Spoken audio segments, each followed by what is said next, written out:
എന്താണ് സത്യമെന്നുള്ളത് മറച്ചുവെച്ചു. തന്റെ മനസ്സ് വേദനിപ്പിച്ചു. തനിക്ക് എന്നോടുണ്ടായിരുന്ന വിശ്വാസം പൂർണ്ണമായി ഞാൻ ഇല്ലാതാക്കി. തനിക്ക് എന്നോട് വെറുപ്പ് തോന്നുന്നല്ലേ? എന്നെ വഴക്ക് പറയണം തോന്നുന്നുണ്ടല്ലേ തനിക്ക്? ഇല്ല ഏട്ടാ, ഏട്ടനോട് എനിക്കുണ്ടായിരുന്ന ബഹുമാനം ഒരുപാട് കൂടിയിട്ടേ ഉള്ളൂ. ഞാൻ വിചാരിച്ചതിനേക്കാളും ഉയരത്തിൽ ഏട്ടൻ എത്തിയിരിക്കുക. ഏട്ടനെ പുകഴ്ത്താനായിട്ട് വാക്കുകൾ കിട്ടുന്നില്ല. ഞാൻ അത്രയ്ക്ക് വലിയ കാര്യമൊന്നും ചെയ്തിട്ടില്ല വസുന്ധര. ചെയ്തിട്ടുണ്ട്. വാമനൻ ചോദിച്ചു എന്ന് പറഞ്ഞ് തന്റെ കയ്യിലുണ്ടായിരുന്നതെല്ലാം ദാനം ചെയ്തു മഹാബലി. ചോദിക്കാതെ തന്നെ ഏട്ടന്റെ സഹോദരങ്ങൾക്ക് ഏട്ടൻ എല്ലാം കൊടുത്തു. അച്ഛന് വേണ്ടി ശ്രീരാമൻ കാട്ടിലേക്ക് പോയി. സഹോദരങ്ങൾക്ക് വേണ്ടി ഏട്ടന്റെ കൊട്ടാരം വിട്ടുകൊടുത്തു. എന്നിട്ട് ഈ സാധാരണ വീട്ടിലേക്ക് വന്നു. കൊടുത്ത വാക്ക് സംരക്ഷിക്കാൻ, ഒരു ചെറിയ പക്ഷിയെ സംരക്ഷിക്കാൻ വേണ്ടിട്ട് ശിബി ചക്രവർത്തി തന്റെ ശരീരം തന്നെ മുറിച്ചു കൊടുത്തു. കാവ്യയുടെ കല്യാണം നടത്തിക്കൊടുക്കാമെന്ന് പറഞ്ഞ വാക്കിന് വേണ്ടി, കാവ്യയുടെ കല്യാണത്തിന് വാങ്ങിയ കടത്തിനു വേണ്ടി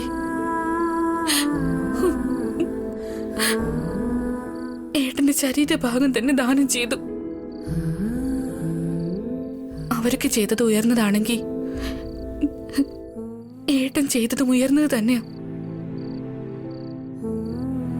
അതൊക്കെ ശരിക്കും നടന്ന കാര്യങ്ങളാണോ അതോ മിഥ്യയാണോന്നൊന്നും എനിക്കറിയില്ല ഏട്ടാ.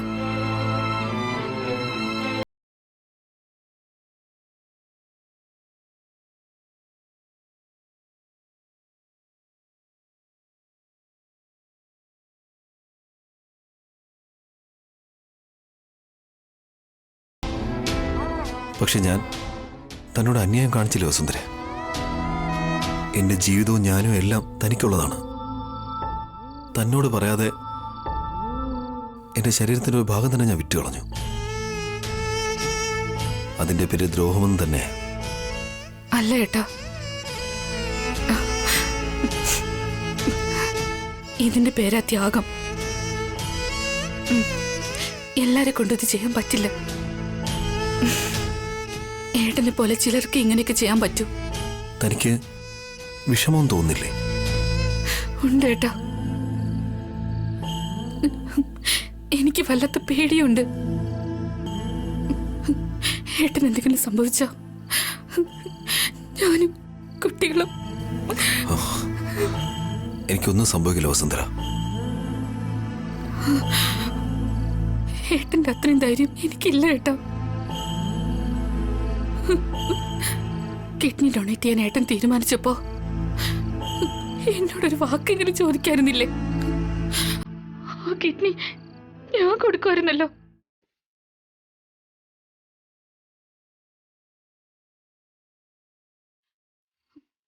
അതിനുശേഷം എന്ത് വന്നാലും കുട്ടികളെ നോക്കാൻ ഏട്ടനുണ്ടായിരുന്നില്ലേ? താനില്ലാതെ എനിക്ക് ജീവിക്കാൻ പറ്റുമോ വസുന്ധരെ? നമ്മുടെ ശരീരം ഒരുപക്ഷെ വേറെ ആയിരിക്കാം, എന്നാൽ മനസ്സൊന്നു തന്നെയല്ലേ? കിഡ്നിയുടെ കാര്യം ഞാൻ തന്നോട് നേരത്തെ പറയണമെന്ന് കരുതിയതാ. എന്നാൽ പറയാൻ കഴിയാതെ പോയി. കടക്കാരെ നമ്മൾ ഒരുപാട് പ്രഷർ ചെയ്തു.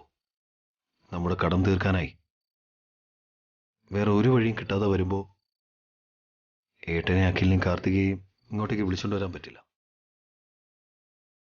ആ സമയത്താണ് കിഡ്നി കൊടുത്ത കാശ് കിട്ടുന്നുള്ള ആഡ് കണ്ടത്. കിഡ്നി വിറ്റ് കടം തീർത്തു കഴിഞ്ഞാൽ ഏട്ടനെയും അഖിലിനെയും സന്തോഷത്തോടെ വീട്ടിലേക്ക് കൂട്ടിക്കൊണ്ടുവരാന്ന് കരുതി. ഏട്ടൻ എടുത്തു ചാടി. കാശ് നമുക്ക് എങ്ങനെയെങ്കിലൊക്കെ സമ്പാദിക്കായിരുന്നു. പക്ഷെ ആരോഗ്യം നോക്കാതെ. എന്റെ ആരോഗ്യം സന്തോഷവും എല്ലാം താനല്ലേ വസുന്ധര? എനിക്കൊന്നും സംഭവിക്കില്ല. തനിക്കും കുട്ടികൾക്കും ഒരു കുറവും വരാതെ ഞാൻ നോക്കിക്കോളാം. ഏട്ടന് എന്റെ ഭാവി കാലം. ഇനി മുതൽ ഞാൻ ഏട്ടനെ നോക്കിക്കോളാം. താൻ എൻ്റെ ജീവിതത്തിലേക്ക് വന്ന ആദ്യ ദിവസം മുതൽ തന്നെ താനല്ലേ എന്നെ നോക്കുന്നത് വസുന്ധര. തൻ്റെ സ്നേഹം കാരണം ഞാൻ പഴയതെല്ലാം മറന്നു. തൻ്റെ സ്നേഹമാണ് എന്നെ മുന്നോട്ട് ഇപ്പോൾ കൊണ്ടുപോകുന്നത്.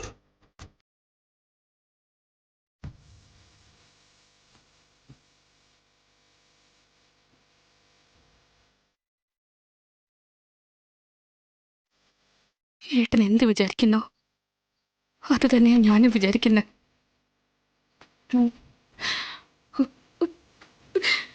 ഏട്ടന് വേണ്ടി ഞാൻ വന്നതാണോ അതോ എനിക്ക് വേണ്ടി ഏട്ടൻ വന്നതാണോ ഒന്നും എനിക്കറിയില്ല.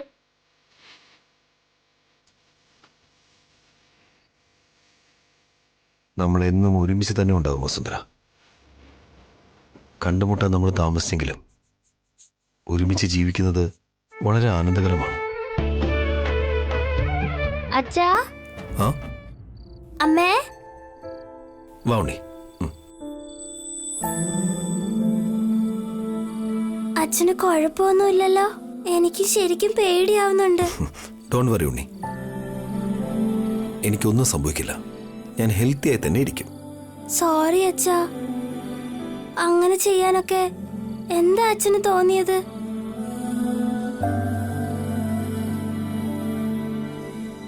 ആ, നിന്റെ പോക്കറ്റ് മണി ഞങ്ങൾക്ക് തരണമെന്ന് നിനക്കെന്തോടാ തോന്നിയേ? എന്താന്ന് വെച്ചാ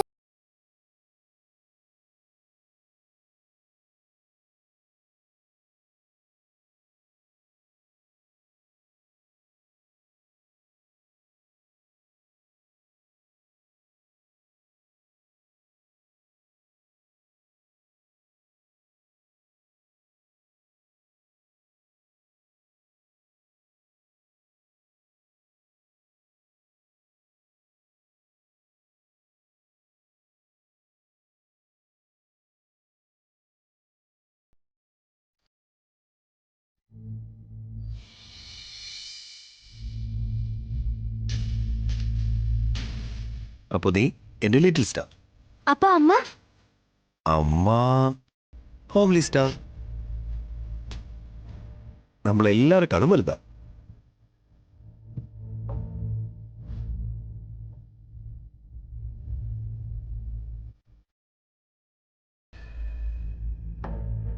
ഏട്ടൻ കിഡ്നി കൊടുത്തതിനെ പറ്റി ആലോചിച്ച് ഭാവനജിയും ഭാസ്കരേട്ടനും ഒരുപാട് വിഷമിച്ചു. അഖിലും കാർത്തികയും എന്ത് വിചാരിക്കുന്നതെന്ന് അറിയില്ല.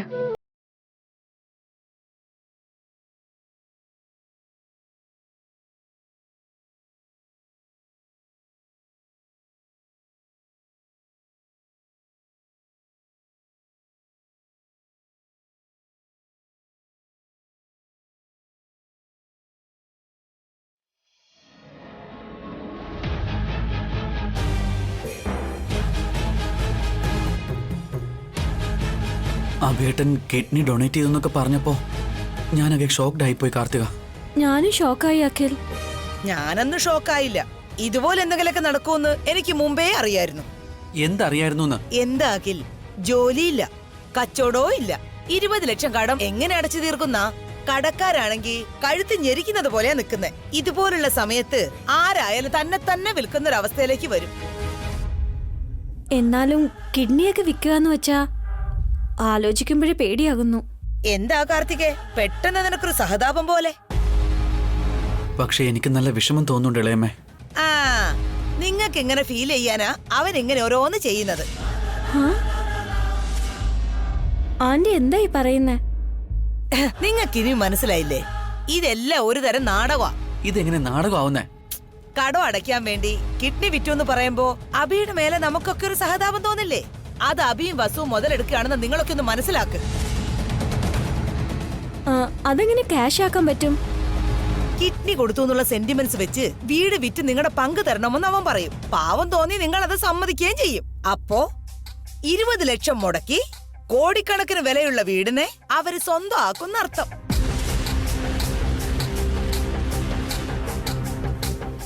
കിഡ്നി കൊടുത്തു വെച്ച് ഇങ്ങനെയൊക്കെ ഉദ്ദേശം ഉണ്ടാവോ? ഓർഗൻ കൊടുക്കുന്നത് പുണ്യമാണെന്ന് വിചാരിച്ചു, ഇതിന് ബിസിനസ് ആക്കിയോ? അതുകൊണ്ട് അവൻ മരിച്ചാലും നിങ്ങളെ പങ്ക് മാത്രം വിട്ടുകൊടുക്കരുത്. 1 രൂപ പോലും ആർക്കും കൊടുക്കരുത്. ഇത്രയും പറഞ്ഞിട്ട് ആര് കൊടുക്കുന്ന? ഇനി അഭിയേട്ടൻ ചത്താലും നമ്മൾ കൊടുക്കില്ല. അഖിൽ,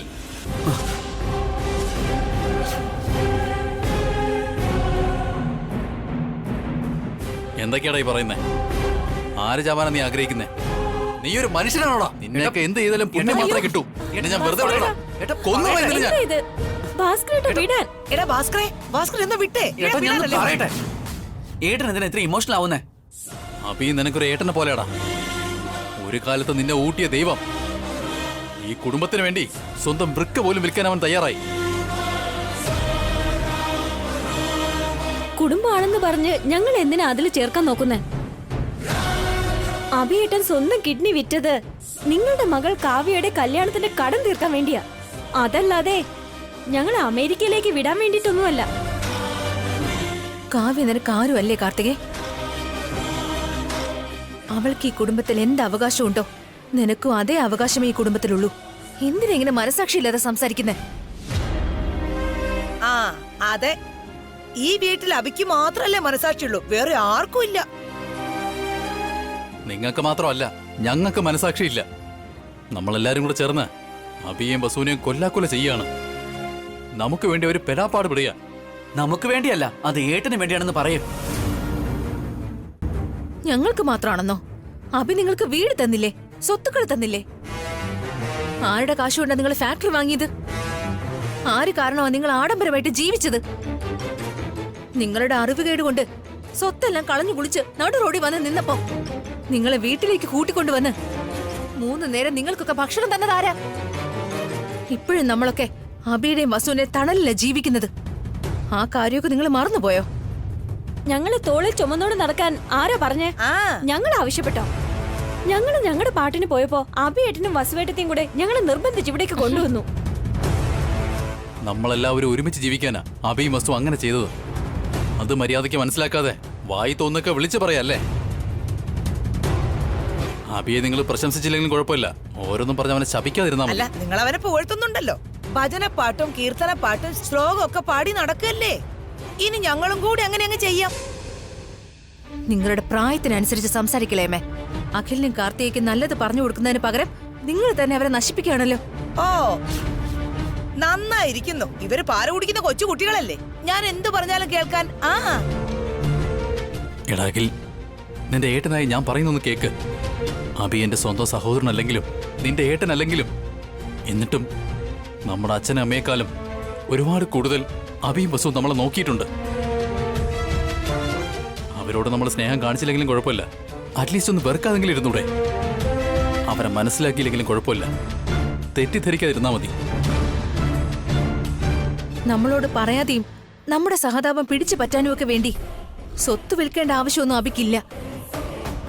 സ്വത്തുക്കളെ മുഴുവൻ അബിയുടേതായിരിക്കുമ്പോ നിങ്ങൾക്കെങ്ങനെ അതിൽ അവകാശം വരും?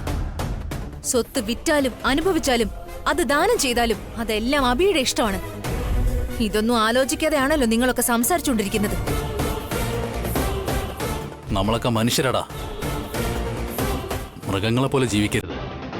സ്വയം മാറ്.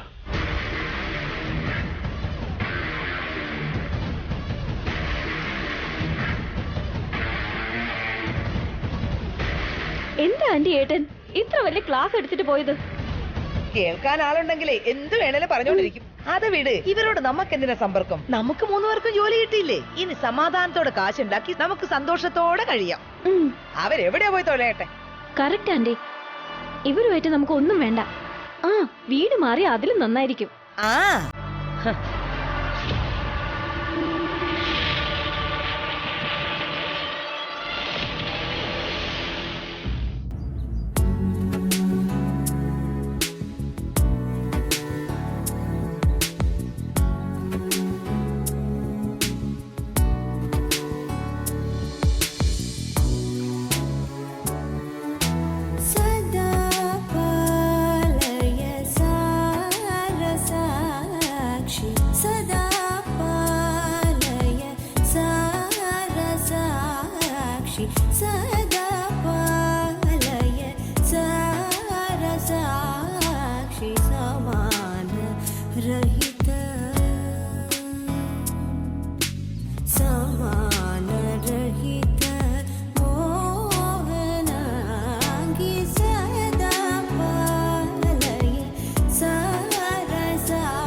ഈ കഷ്ടപ്പാടുകളൊക്കെ വേഗം തീർത്തു തരണമെന്ന് ദൈവത്തോട് പ്രാർത്ഥിക്കായിരുന്നോ? കഷ്ടങ്ങളെ തരണം ചെയ്യാനുള്ള ധൈര്യം തരണമെന്ന് പ്രാർത്ഥിക്കുമായിരുന്നു. ഈ കഷ്ടങ്ങളെ മറികടക്കാനുള്ളൊരു പരിഹാരം ചോദിക്കുകയായിരുന്നു. വീടിനെ കുറിച്ച് ഓർത്തൊന്നും താൻ വിഷമിക്കണ്ട, എല്ലാം ഞാൻ നോക്കിക്കോളാം. ഏട്ടൻ എങ്ങനെ നോക്കിക്കൊള്ളുന്ന പറയുന്ന? ഏട്ടന് കുറച്ച് ദിവസത്തേക്ക് റെസ്റ്റ് വേണം. കുറച്ച് നാളത്തേക്ക് ഏട്ടൻ ഒരു ജോലിയും ചെയ്യണ്ട. ഞാൻ നന്നായിട്ട് തന്നെ ഇരിക്കുന്നത് വസുന്ധര, എനിക്ക് ഒരു പ്രോബ്ലവും ഇല്ല. ഏട്ടൻ നന്നായിട്ടിരിക്കണം. ഏട്ടന് ഒരു പ്രശ്നം വരാതിരിക്കാൻ വേണ്ടിയിട്ടാ പറയുന്നത്. കുറച്ച് ദിവസത്തേക്ക് ഏട്ടന്റെ ജോലികളൊക്കെ ഞാൻ ചെയ്തോളാം. ഈ വീടിന്റെ ഉത്തരവാദിത്തങ്ങളൊക്കെ ഞാൻ ഏറ്റെടുത്തോളാം. ഏതെങ്കിലും ജോലിക്ക് പോയി പണം സമ്പാദിക്കുക ഏട്ടാ. ഞാനിരിക്കുമ്പോ താനെന്തിനാ ജോലിക്ക് പോകുന്നേ? അതിലെന്ത് തെറ്റാ ഉള്ളത്? ഉത്തരവാദിത്തങ്ങൾ പങ്കിടുന്നത് കണ്ട് ആരെന്ത് പറയാനായിട്ടാ? ആരെങ്കിലും എന്തെങ്കിലും പറയുമെന്ന് ഓർത്തല്ല. എനിക്കതിൽ താല്പര്യമില്ല. തന്നെയും കുട്ടികളെ ഞാൻ നന്നായിട്ട് നോക്കിക്കോളാന്ന് ഞാൻ വാക്ക് തന്നിരിക്കുക. നിങ്ങളുടെ ഭാര്യയും കുടുംബത്തെയും അവരുടെ കുട്ടികളെയും ഉത്തരവാദിത്വത്തോടെയും ഭദ്രമായി നോക്കിക്കൊള്ളാമെന്ന് സത്യം ചെയ്യൂ. ഞാൻ സത്യം ചെയ്യുന്നു. ഏട്ടൻ സത്യം മാത്രമേ ചെയ്തിട്ടുള്ളൂ. ഞാൻ ഏട്ടന്റെ ഭാര്യയായി വന്നത് തന്നെ ഏട്ടനെയും കുട്ടികളെ നോക്കാൻ വേണ്ടിയിട്ടാ. ആ കാര്യം ഏട്ടൻ മറന്നുപോയോ? താൻ വന്നത് കുട്ടികൾക്ക് വേണ്ടിയാ, എനിക്ക് വേണ്ടിയല്ല. അങ്ങനെ ആരാ പറഞ്ഞത്? നമ്മുടെ കല്യാണം കഴിഞ്ഞ സമയത്ത് താനല്ലേ എന്നോട് പറഞ്ഞത്. ചീപ്പ് ഇങ്ങ് തന്നേക്ക്, ഞാൻ ചീകി കൊടുക്കാം. സാരമില്ല, ഞാൻ തന്നെ നോക്കിക്കോളാം. ഇവരെ നോക്കാൻ വേണ്ടിയിട്ടാ ഞാൻ ഇങ്ങോട്ട് വന്നത്. ഏട്ടനും ഒന്ന് പറഞ്ഞായിരുന്നല്ലോ ഈ കല്യാണം കുട്ടികളെ ഓർത്തിട്ടാണെന്ന്.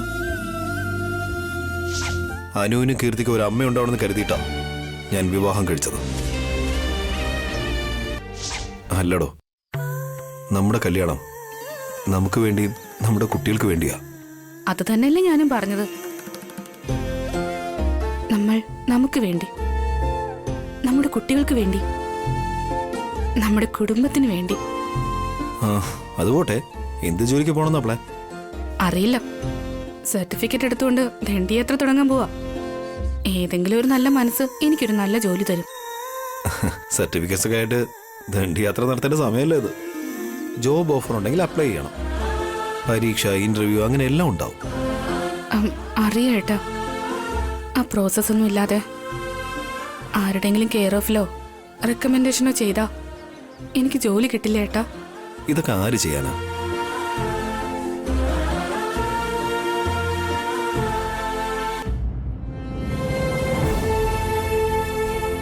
ലക്ഷ്മി, പറയൂ മാഡം. എനിക്കൊരു ജ്യൂസ് കൊണ്ടുവാ. ശരി madam. Good morning madam. Morning. ഇരിക്കൂ. ലക്ഷ്മി, ആ ജ്യൂസിന്റെ കൂടെ ഒരു കോഫിയും കൂടെ എടുത്തോ. ശരി. വേണ്ട മാഡം, സാരമല്ല. ഒരു കോഫി അല്ലേ, കുടിക്കാം. പഴയ മാനേജർ എന്തിനാ ഇപ്പോ വന്നത്? എന്താ സാർ പെട്ടെന്ന് ഇങ്ങോട്ടൊരു വരവ്? മാഡമാണ് ഇവിടെ ജോലിയുണ്ട് വരണമെന്ന് പറഞ്ഞത്. നമ്മുടെ ജോലി ഉപേക്ഷിച്ചു പോയ മാനേജർക്ക് വീണ്ടും ജോലി കൊടുക്കുകയാണോ ചേച്ചി? അവൻ ജോലി കളഞ്ഞിട്ട് പോയതല്ലല്ലോ, നീയല്ലേ ഇറക്കി വിട്ടത്. ഇപ്പൊ അതൊക്കെ എന്തിനാ പറയുന്നത് മാഡം? മാഡം, ഇത് ജ്യൂസ്.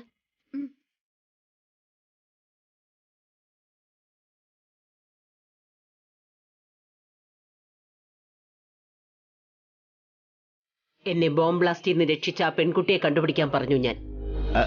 പെട്ടെന്ന്